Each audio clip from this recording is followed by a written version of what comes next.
kedua dari kelas FN22D. Sebelumnya, izinkan kami untuk memperkenalkan diri terlebih dahulu. Perkenalkan, saya Ferawati. Perkenalkan, saya Siti Armawati. Saya juga Pramana Putra. Saya Fani Rahmayanti. Saya Sylvia Rani.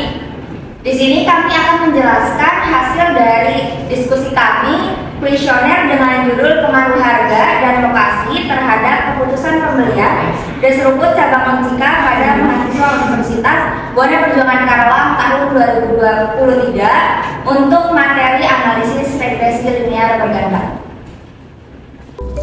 Setelah tuntas memahami dan menyelesaikan analisis regresi linear sederhana, selanjutnya kita juga akan melakukan analisis regresi linear berganda. Apa sih bedanya?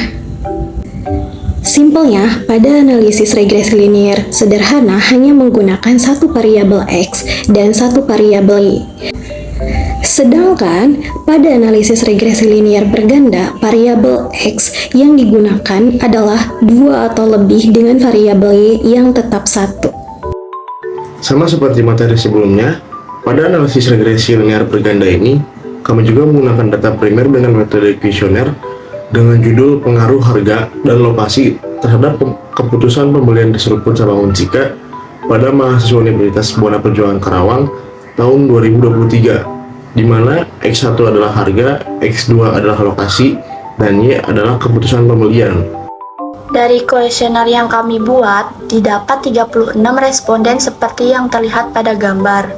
Setelah didapat data yang cukup, kemudian dilakukan uji validitas pada setiap variabel agar data yang kita punya ini valid.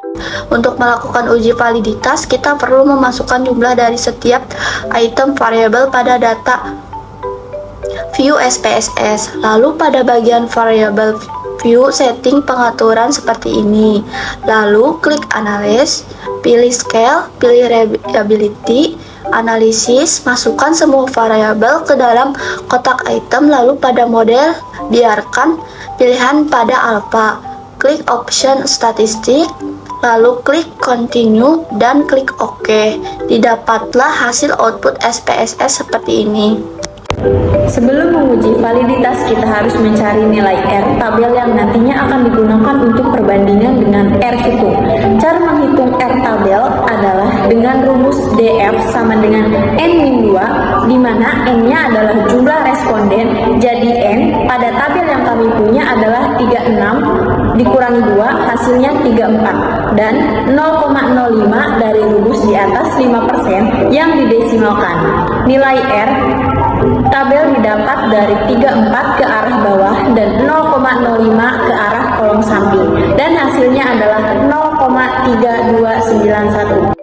Untuk uji validitas yang digunakan dari output SPSS tersebut adalah tabel item total statistik. Lalu kita bandingkan dengan R hitung 0,391, lalu kita bandingkan R tabel dengan R hitung pada kolom total correlation. Pada uji validitas juga terdapat reliabilitas. Reliabilitas yang diambil dari output SPSS adalah tabel reliability statistik.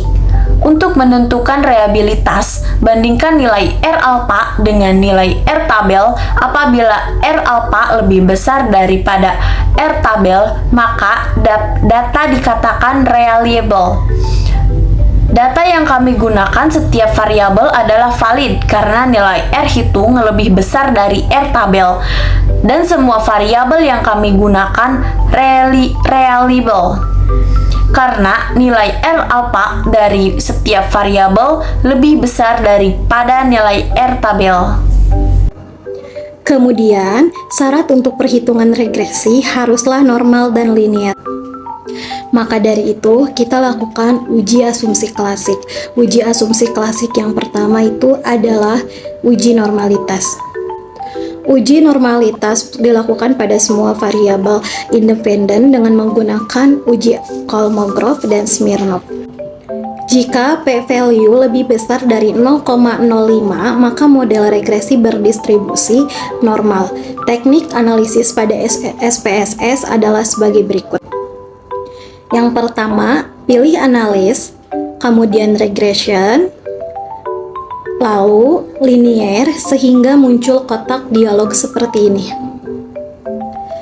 Yang kedua, kolom independen diisi oleh variabel Y dan kolom independen diisi oleh variabel independen X1 dan X2. Kemudian klik Save. Setelah klik Save, klik Unstandard Sheet pada residual lalu Continue dan OK. Yang keempat, lalu muncul variabel res1 pada data view. Yang kelima, pilih Analyze, Non-Parametric Test, lalu Legacy Dialog, lalu satu sampel KS sehingga muncul kota dialog seperti ini. Yang keenam, masukkan variabel Unstandard Set residual ke dalam kotak teks variabel list lalu pilih OK. Dapat dilihat dari hasil output SPSS yang didapat seperti pada gambar di samping. Adapun kriteria atau keputusan uji asumsi normalitas adalah normal jika p-value lebih besar daripada 0,05 itu bisa dikatakan normal, dan tidak normal jika p-value lebih kecil daripada 0,05. Nilai p-value dari data yang kami gunakan adalah 0,200. Jadi, disimpulkan uji asumsi normalitas data yang teliti berdistribusi normal karena nilai signifikan 0,200 lebih dari 0,05. Uji asumsi klasik yang kedua adalah uji linearitas. Uji linearitas di mana hubungan yang terbentuk antara variabel independen dengan variabel dependen secara parsial adalah linear. Untuk mengetahui asumsi linearitas dapat diketahui dari uji ANOVA atau overall F-test. Bila hasilnya signifikan, p-value menuju alpha, maka benar terbentuk linear. Teknik analisis pada SPSS adalah sebagai berikut. Yang pertama, pilih analyze, lalu comparement, lalu mean sehingga muncul kotak dialog seperti ini. Yang kedua, pada kolom dependent list diisi variabel dependent dan kolom independent list diisi variabel independent. Yang ketiga, kemudian klik option dan klik test for linearity lalu continue dan OK, dan dapat dilihat hasil output SPSS seperti gambar di samping. Adapun kriteria keputusan uji asumsi linearitas adalah linear jika p-value lebih dari 0,05 dan tidak linear jika p-value kurang dari 0,05. Nilai p-value dari data yang kami gunakan adalah 0,181. Jadi dapat disimpulkan uji asumsi linearitas pada data yang kami teliti regresi terbentuk linear karena signifikan 0,200 lebih dari 0,05. Setelah item valid, data dikatakan normal dan juga linear, kita bisa melanjutkan perhitungan ke analisis regresi linear berganda. Langkah awal yang harus dilakukan adalah membuat tabel seperti ini dan hitung masing-masing kolom sesuai dengan rumus yang sudah tersedia. Setelah dihitung, didapatlah hasil-hasil dari setiap baris dan kolom seperti pada gambar berikut. Tabel ini juga akan kita gunakan untuk mengetahui nilai A, B, C, D, E, dan juga nilai F. Untuk mencari nilai A, B, C, D, E, dan juga F, kita gunakan rumus sebagai berikut. Untuk rumus A adalah N dikali sigma X1 dikali Y dikurangi sigma X1 dikali sigma Y. Untuk rumus B adalah N dikali sigma X2 pangkat 2 dikurangi sigma X2 pangkat 2. Untuk rumus C adalah N dikali sigma X1 dikali sigma X2 dikurangi sigma X1 dikali sigma X2. Untuk rumus D adalah N dikali sigma X2 dikali Y dikurangi sigma X2 dikali sigma Y. Untuk rumus F adalah N dikali sigma X1 pangkat 2 dikurangi sigma X1 pangkat 2. Untuk rumus F adalah E dikali B dikurangi C pangkat 2. Yang hasilnya adalah A sama dengan 7002, B sama dengan 8028, C sama dengan 5724, D sama dengan 5622, E sama dengan 10620, dan F adalah 52.493.184. Pada uji regresi linear berganda, ada dua hubungan yang harus kita uji, yaitu hubungan parsial dan juga hubungan simultan. Metode yang kita gunakan dalam analisis regresi linear berganda ini adalah metode enter. Hasil outputnya bisa kita lihat pada gambar berikut. Untuk mencari persamaan pada analisis regresi linear berganda, kita gunakan output SPSS pada tabel koefisien. Berdasarkan hasil output ini, maka model persamaan regresi linear berganda yaitu Y sama dengan A tambah B1 X1 tambah B2 X2, Y sama dengan 3,645 ditambah 0,458 X1 ditambah 0,374 X2. Nah, untuk membuat persamaan tersebut, maka bisa dilihat pada tabel koefisien pada kolom B di unstandardized koefisien, di mana hasilnya adalah A sama dengan angka konstan pada unstandardized koefisien. Dalam penelitian ini, koefisien konstanta sebesar 3,645 dengan nilai positif. Ini dapat diartikan bahwa keputusan pembelian variabel Y akan bernilai 3,645 apabila variabel harga, variabel X1, dan lokasi variabel X2 bernilai konstanta atau 0. Selanjutnya, B sama dengan angka koefisien regresi harga dan kualitas pada unstandardized koefisien. Dalam penelitian ini, variabel harga memiliki koefisien regresi sebesar 0,458. Nilai koefisien regresi positif menunjukkan bahwa jika setiap kenaikan satu satuan variabel harga dengan asumsi variabel lain atau tetap, maka keputusan pembelian akan menaikkan sebesar 0,458. Dalam penelitian ini, variabel memiliki koefisien regresi sebesar 0,374. Nilai koefisien regresi positif menunjukkan bahwa jika setiap kenaikan satu satuan variabel kualitas dengan asumsi variabel lain tetap, maka keputusan pembelian akan menaikkan sebesar 0,374. Selanjutnya, uji hipotesis pada analisis regresi linear berganda. Uji hipotesis atau uji pengaruh berfungsi untuk mengetahui apakah koefisien regresi tersebut signifikan atau tidak. Maka uji hipotesis untuk analisis lancar berganda dilakukan pada dua hubungan, yaitu pengujian hipotesis hubungan parsial, yaitu pengujian parsial X1 terhadap Y, tidak ada pengaruh fungsi manajemen terhadap harga. Ada pengaruh fungsi manajemen terhadap harga. Selanjutnya, pengujian parsial X2 terhadap Y. Tidak ada pengaruh gaya kepemimpinan terhadap kualitas.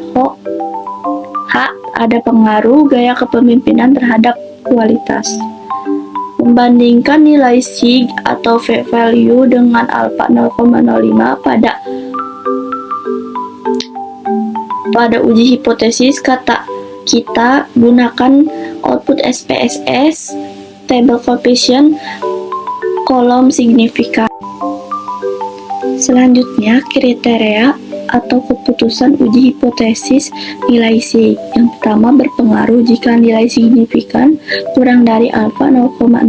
Yang kedua, tidak berpengaruh jika nilai signifikan lebih dari alfa 0,05. Hasil dari kesimpulan, yang pertama, penguji X1 terhadap Y.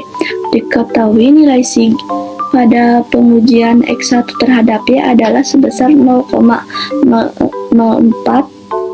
kurang dari 0,05, sehingga dapat dikatakan bahwa harga memiliki pengaruh terhadap keputusan pembelian. X1 berpengaruh terhadap Y. Yang kedua, pengujian X2 terhadap Y. Diketahui nilai sig pada pengujian X2 terhadap Y adalah sebesar 0,035 kurang dari 0,05, sehingga dapat dikatakan bahwa lokasi juga memiliki berpengaruh terhadap keputusan pembelian. X2 berpengaruh tidak terhadap Y. Kemudian membandingkan nilai T hitung dengan T tabel. Kriteria atau keputusan pada uji coba hipotesis atau uji T adalah yang pertama berpengaruh jika nilai T hitung lebih dari T tabel, dan tidak berpengaruh jika nilai T hitung kurang dari T tabel. Untuk uji T, kita harus mengetahui terlebih dahulu nilai T tabel. Cara mencari T tabel: DF sama dengan 36 dikurangi 2 sama dengan 34. Alpha sama dengan 0,025. DF sama dengan 34 dibagi 0,025, yang artinya 34 ke arah bawah dan 0,025 ke arah samping, sehingga T tabel sama dengan 2,032. Hasil dan kesimpulan: pengujian X1 terhadap Y diketahui nilai T hitung dan T tabel pada pengujian X1 terhadap Y adalah sebesar 3,098, lebih besar daripada 2,032, sehingga dapat dikatakan bahwa harga memiliki pengaruh terhadap keputusan pembelian. Pengujian X2 terhadap Y diketahui nilai T hitung dan T tabel pada pengujian X2 terhadap Y adalah sebesar 2,200 kurang dari 2,032, sehingga dapat dikatakan bahwa lokasi tidak berpengaruh terhadap keputusan pembelian. Pengujian hipotesis hubungan simultan atau bersama-sama. Pengujian simultan X1 dan X2 terhadap atau pada harga dan lokasi terhadap keputusan pembelian. HO, tidak ada pengaruh harga dan lokasi terhadap keputusan pembelian. HA, ada pengaruh harga dan lokasi terhadap keputusan pembelian. Membandingkan nilai SIG P-value dengan alpha 0,05 dapat dilihat dari gambar ANOVA di samping. Kriteria keputusan uji hipotesis nilai SIG berpengaruh jika nilai signifikan SIG kurang dari alpha 0,05, tidak berpengaruh jika nilai signifikan SIG lebih besar dari alpha 0,05. Hasil dan kesimpulan: jadi hasil dari membandingkan nilai signifikan SIG dengan alpha 0,05 berpengaruh karena nilai signifikan adalah 0,00, yang berarti lebih kecil dari 0,05. Selanjutnya, membandingkan nilai F hitung atau FH dengan F tabel atau FA. Untuk perbandingan ini kita bisa mengambil output SPSS tabel ANOVA pada kolom F. Kriteria keputusan uji hipotesis atau uji F adalah: yang pertama, ada berpengaruh jika nilai F hitung lebih besar dari F tabel, dan yang kedua, ada tidak berpengaruh apabila nilai F hitung atau FH lebih kecil dari F tabel. Untuk mengetahui perbandingan nilai F hitung dengan F tabel, kita harus mengetahui terlebih dahulu nilai F tabel. Cara mencari F tabel adalah dengan rumus DB sama dengan N min K sama dengan 36 dikurangi 2 sama dengan 34, di mana N-nya ini adalah jumlah data responden dari penelitian yang kami punya. Lalu K-nya adalah jumlah variabel X yang kita gunakan.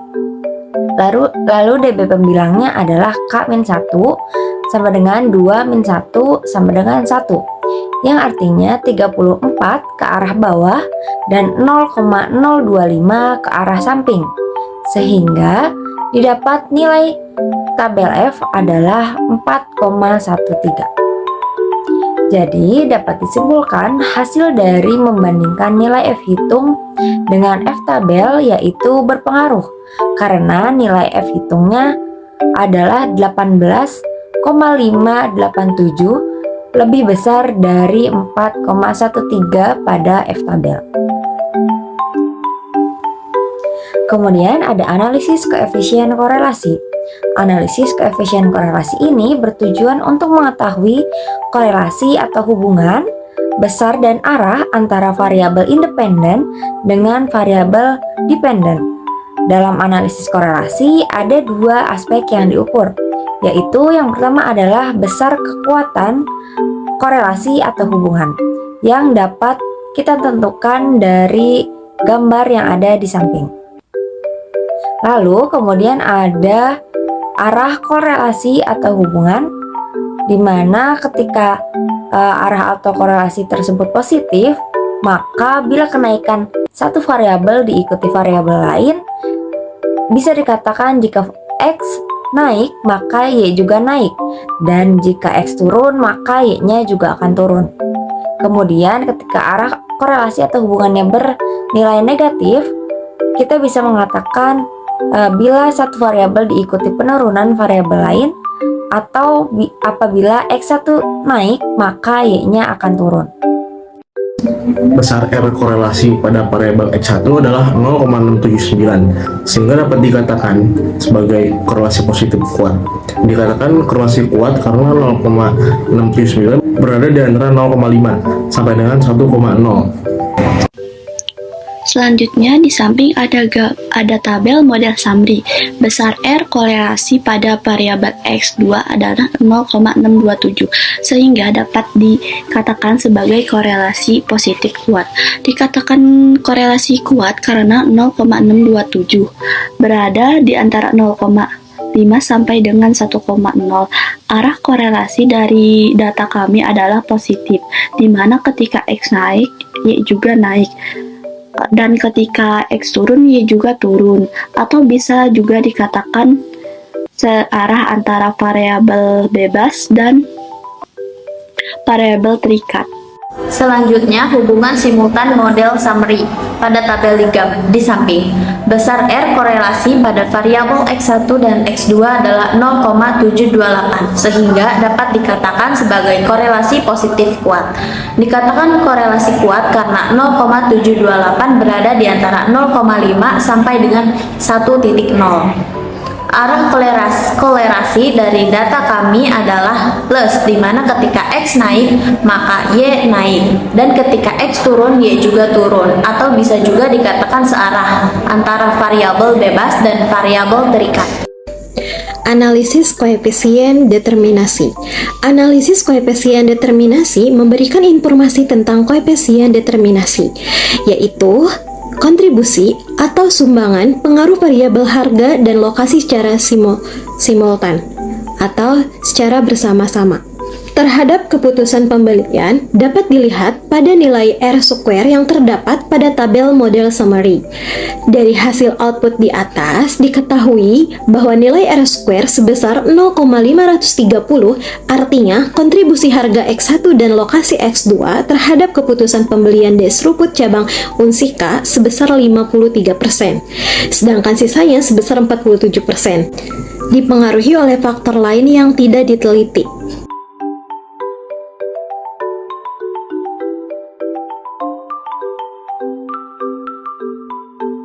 Sekian presentasi dari kelompok kami, kurang lebihnya mohon maaf. Wassalamualaikum warahmatullahi wabarakatuh.